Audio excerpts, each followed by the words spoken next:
Assalamualaikum warahmatullahi wabarakatuh. Selamat datang kembali di Fajr Ubaidillah Channel dengan saya Fajr Ubaidillah, berasal dari Pandeglang, Banten. Oke teman-teman, sebelum daerah Banten itu dikuasai oleh Kesultanan Banten, pada awalnya daerah Banten itu berada di bawah kekuasaan kerajaan besar dan kuat, yaitu Kerajaan Pajajaran. Nah, seiring masuknya pengaruh Islam ke tanah Banten, pada saat itu juga pengaruh kerajaan Pajajaran di Banten itu mulai melemah dari waktu ke waktu. Ini semua diakibatkan oleh beberapa serangan dari Kesultanan Banten kepada kerajaan Pajajaran.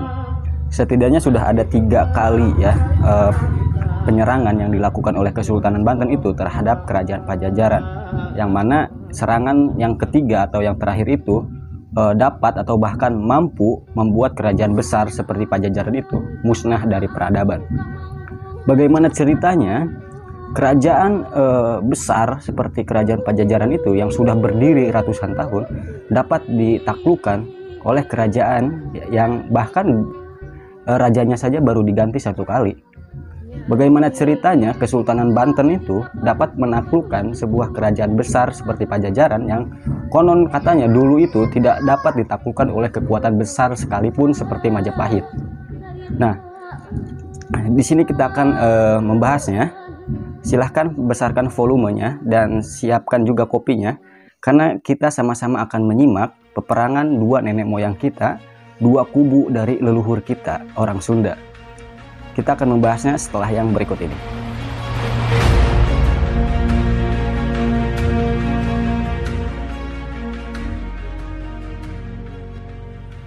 Jika kita bicara soal peperangan antara kerajaan Pajajaran dengan Kesultanan Banten, maka itu tidak terlepas dari perang agama dan perang saudara. Kenapa bisa dikatakan sebagai perang agama?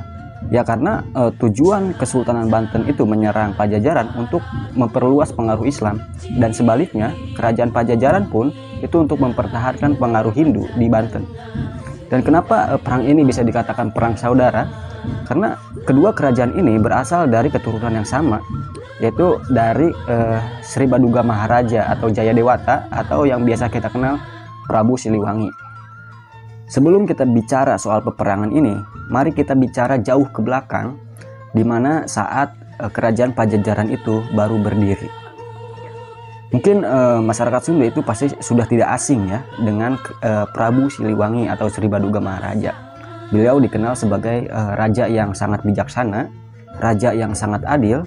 Bahkan pada masa kepemimpinannya, Sunda itu berada di puncak kejayaannya. Masyarakat Sunda itu hidup makmur di bawah kekuasaannya.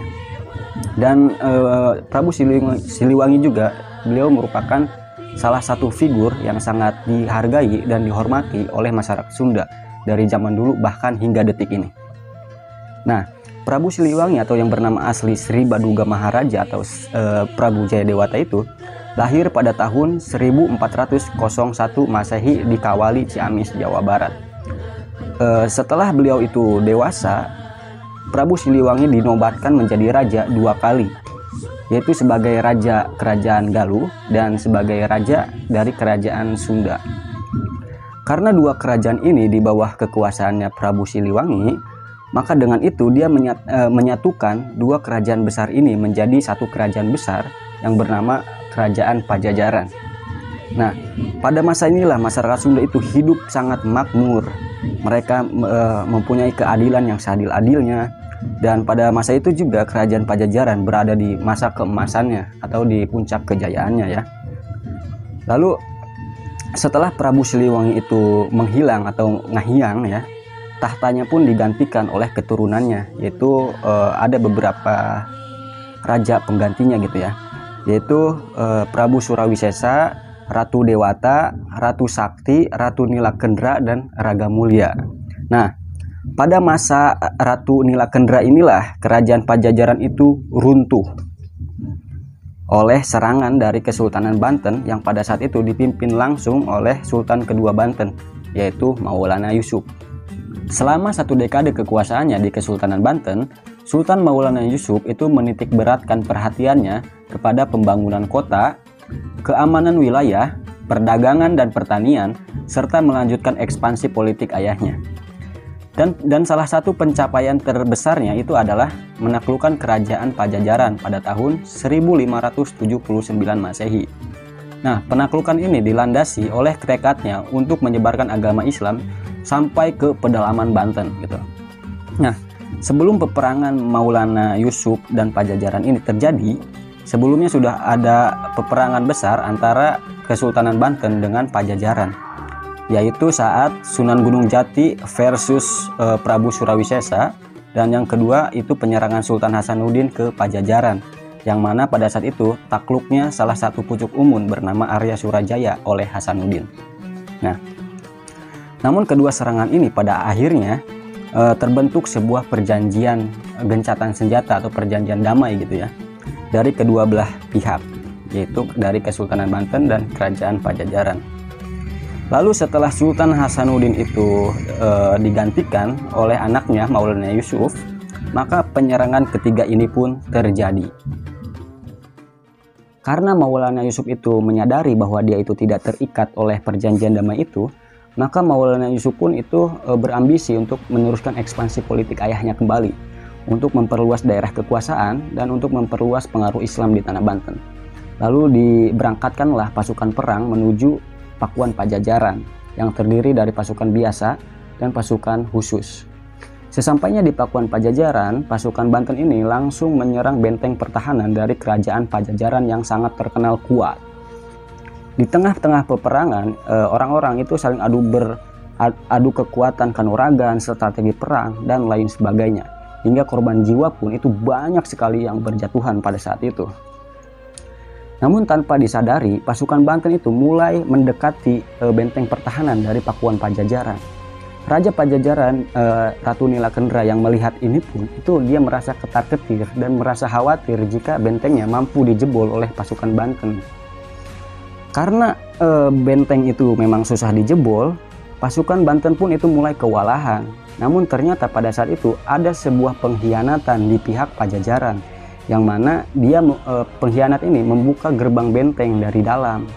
Karena lalu pasukan Banten yang melihat benteng yang terbuka ini, mereka langsung menerobos masuk ke dalam benteng Pajajaran dan langsung meluluh lantahkan kerajaan Pajajaran.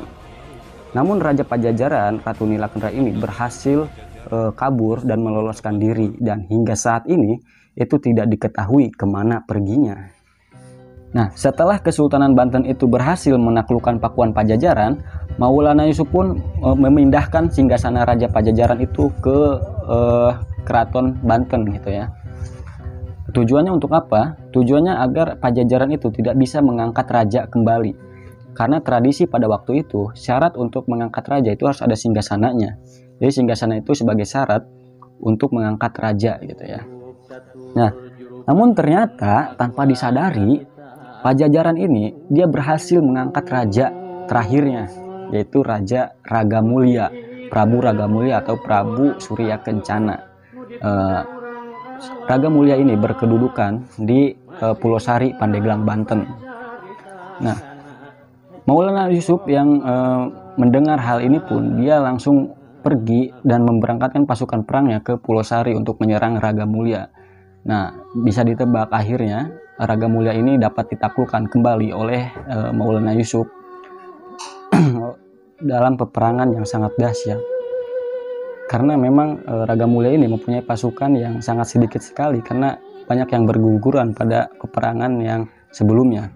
Dan pada akhirnya kerajaan Pajajaran itu berhasil ditaklukkan sepenuhnya oleh Kesultanan Banten. Dan hingga sekarang kerajaan Pajajaran itu sudah tidak ada lagi.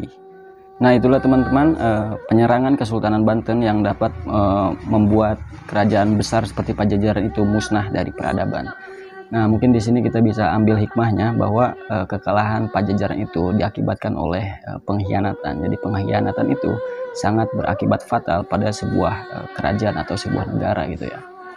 Baik teman-teman, kita di sini tidak bisa menilai mana yang baik dan mana yang benar, karena kedua kerajaan ini merupakan kerajaan yang memang besar, pengaruhnya juga sangat kuat, dan kedua kerajaan ini adalah leluhur kita yang harus kita hormati dan harus kita hargai. Jadi sampai di sini saja video kali ini. Saya Fajri Ubaidillah, seperti biasa. Sampai jumpa. Terima kasih sudah menonton. Thank you for watching this video until it is finished. If useful to you guys, please like and share this video. If you have any suggestions for us, leave a message in the comments field. Always support us by clicking the subscribe button, because it means a lot to us. To the next video. See you.